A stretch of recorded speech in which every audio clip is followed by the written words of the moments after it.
In a crisis, we're really good at celebrating our heroes. We clap for them, we call them brave, we put up signs. But what happens when the clapping stops? What do we actually owe the people on the front line? Today, we're going to dig into that. The unwritten, high-stakes deal between all of us and our frontline workers, all based on some really important ethical guidance from the World Health Organization.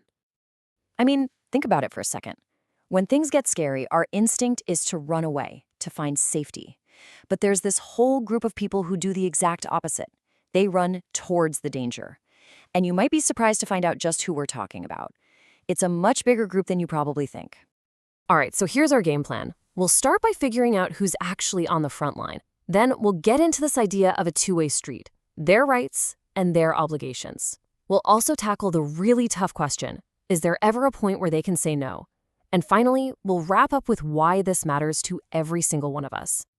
Okay, so first things first, who are we even talking about here? When I say frontline worker, your mind probably jumps straight to a doctor or a nurse in a hospital, right? Well, that's definitely part of it, but it's not the whole story. Not even close.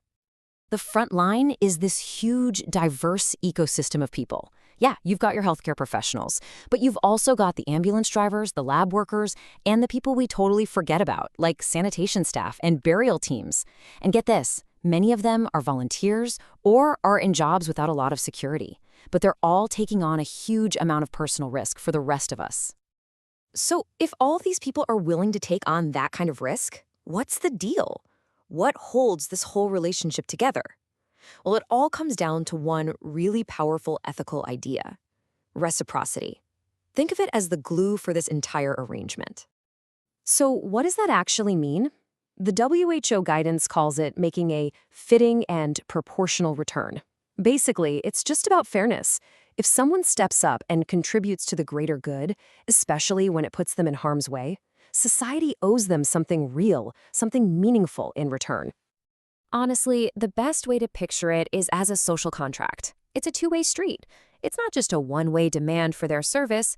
Nope, they step up to protect the community, and in exchange, the community has to step up and protect them.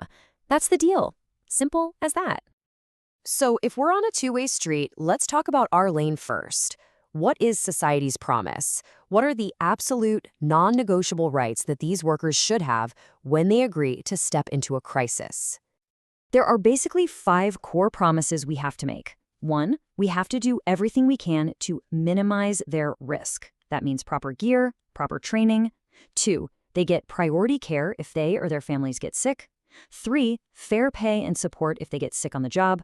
4, community support to help them deal with the stress and fight stigma. And 5, this one is so important, if the worst happens, we provide family assistance and death benefits, and that includes for volunteers. This is our end of the bargain. Okay, so that's our side of the deal. Now let's cross the street. What about them? What are their professional and ethical duties when a crisis hits? They have duties, for sure.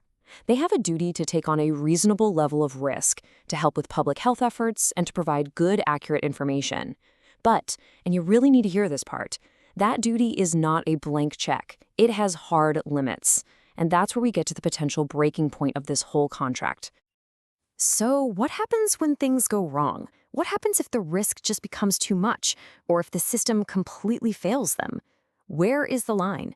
At what point does this social contract just break?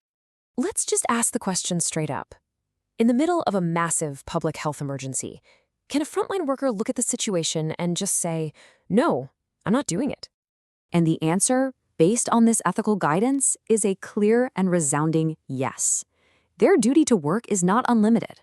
They can refuse if society drops the ball, like if there's no protective equipment. They can refuse if the risks to them are just ridiculously high compared to the benefit for everyone else. They can refuse if risky jobs aren't handed out fairly. And they can refuse if they have to balance their job with their duty to keep their own family safe. Now hold on. That doesn't mean it's a totally free pass. Refusing to work could have professional consequences. Maybe they lose their job.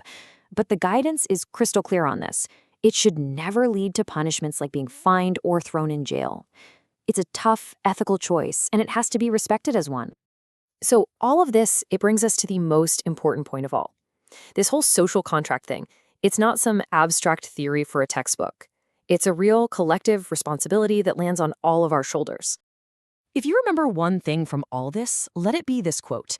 A worker's obligation to take on risk is completely contingent on us, on society, fulfilling our promises first. Contingent. That means if we don't hold up our end of the deal, their obligation just dissolves. And look, this whole framework isn't just about being nice or ethical, it's practical.